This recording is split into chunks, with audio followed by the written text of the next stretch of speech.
we got another newsletter from Harvard Health that we thought would be fun to go over. Let's do it. So this one was on pickleball elbow, or pickleball tendonitis. Pickleball tendonitis, well, pickleball, first of all, the fastest growing sport in the United States. I played it a few times. I had a lot of fun doing it. Anyway, pickleball tendonitis is another way of saying tennis elbow or lateral epicondylitis, right? It's just, and as you were saying before we started rolling, it could be gardening elbow, right? Because most people who get tendonitis in their elbow there aren't playing a racket sport. But for our purposes, pickleball tendonitis, let's talk about that specifically, and then we can Let's do it, yeah. Then we can zoom out. So pickleball tendonitis, first of all, it's tendonitis, it's over the elbow over here, where the extensor tendon's attached to the elbow. And there are some common reasons that people develop this. So one is failing to prepare, not warming up for your sport or for whatever activity. Another is, especially with pickleball or with tennis, is relying on your forearm to generate the power of your swing. With all of your swings, whether it's golf or tennis or pickleball, the power should really be coming from the movement in your hips and your core. And you shouldn't be trying to muscle it all through with your forearm. So if you are getting tendonitis, that might be a sign that you're trying to use your forearm too much. Another problem can be if the paddle is too small. If the grip is too small, then you end up squeezing it too tightly, and that can create tendonitis as well. And then finally, doing too much too soon, not warming up, not easing into a sport, especially if it's a new sport and you're starting a new activity. You don't want to go from 0 to 10 hours the next day. You want to add on a little at a time so that your body has a chance to get used to it. Yeah, which is a lot of the times when we see patients that have developed this, it's at the end of the spectrum. Those that are very new to the sport or those that are really pushing themselves hard. But Right.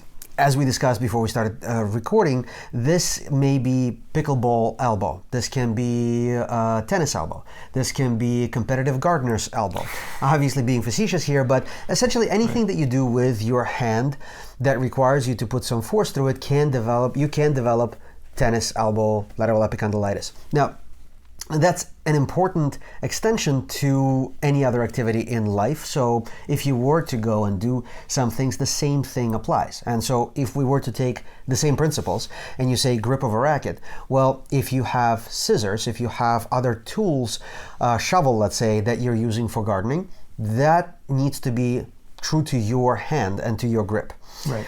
And so the same principles can be applied here. You never want to come out and cold onto an activity that you are not prepared for. So always warm up, always loosen up your joints, make sure that you prepare for an activity that you're going to end up doing for an extended period of time. An extended period of time is also a relative term, right? So an extended for someone not used to it could be 20 minutes, and for someone else could be an hour. Right. And so. Oh, and to your point, this is why in the springtime we see so many people that have gardening injuries. Yes. That's a really common, any sports spine practice is going to see people who haven't been gardening. Now they go out and they spend the first 4 hours because they're excited to be out there because gardeners love to garden.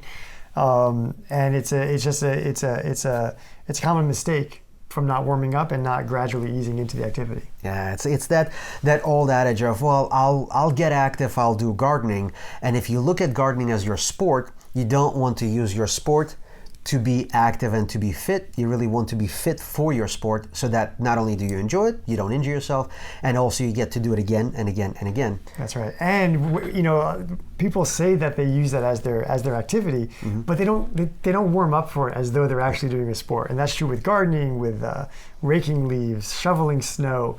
Those are activities. Those require real physical exertion. So just like any other physical exertion, you want to warm up, you want to stretch, you want to get the blood flowing so that when you go and do it, your body's ready for it. Yeah.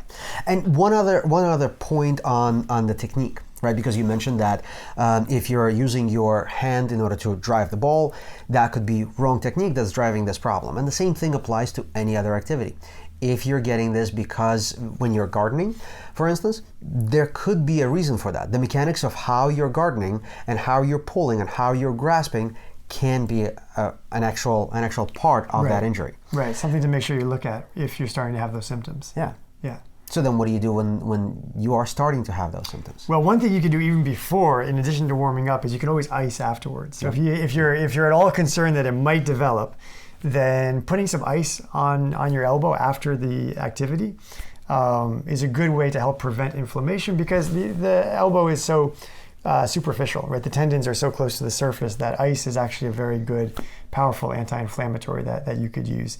And to that point, that's a great way to access it, but it is so superficial, so also need to take care not to frostbite it. So definitely take care. 100%, right. Be careful with your skin. Yeah. Always whenever you're icing anything. Topical diclofenac, which is commonly sold over the counter as Voltaren gel, can be very helpful for some mild symptoms, assuming no contraindications.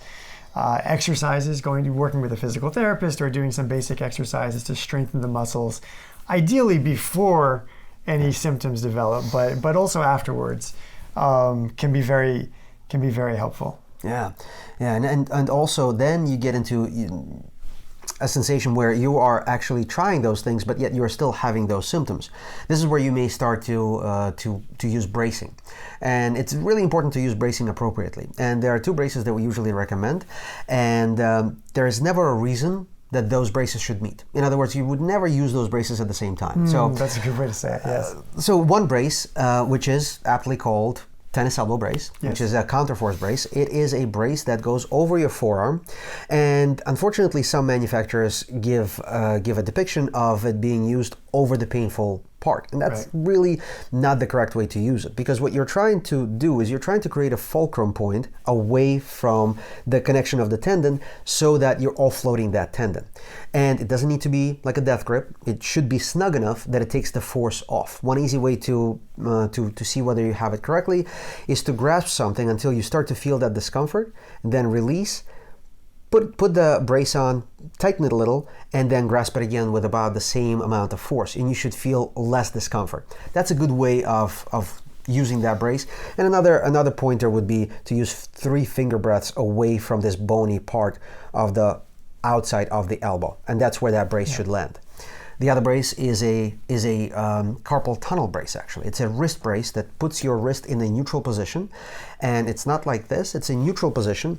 The reason that one is important is that it keeps you from going into the extremes of the movement of the wrist. And the only time that that's important is not when you're consciously aware of it, right? It's when we're asleep, when you don't have the wherewithal to change the position that obviously is hurting you. So when you fall asleep like this, or with extension or flexion. And because the natural brain reaction at night is to sleep like this, right? So you might go to bed with your wrist straight, but during the night the natural reaction is to go like this, and so the wrist brace keeps that wrist from flexing and therefore putting more stress on the tendon. Yep, absolutely. So it was called a carpal tunnel brace. Maybe they will soon be calling it a pickleball, yes, a pickleball brace to be worn at night. No, that's a great point. And then of course you get into the more medical interventions that one can do. If you see a specialist, such as injections or regenerative medicine like PRP, that gets into. But really, you should be seeing your doctor if the symptoms are persisting. Yeah, and these we're really talking about some of the things that you can do at home before you need to see someone, because at that point they will guide you through that process thoroughly and discuss all the pros and cons of any additional interventions. Right, but and it's always good to go and see a doctor if the symptoms are persisting at all, because one thing they can do also is hook you in with some good physical therapy to help prevent these kinds of issues in the future, even if the elbow self-resolves with a little bit of TLC and the Voltaren gel and ice and brace. But you want to go back to your sport, and you want to do that in a safe way. Yeah. All right. Good? Yeah. Thank you so much for watching. If you have any questions, any comments, please feel free to leave us a comment in the comment section. As always, and please remember to push the little like button. It helps us with the YouTube algorithm, and subscribe to the channel if you haven't already. Thanks, and we wish you the best of health.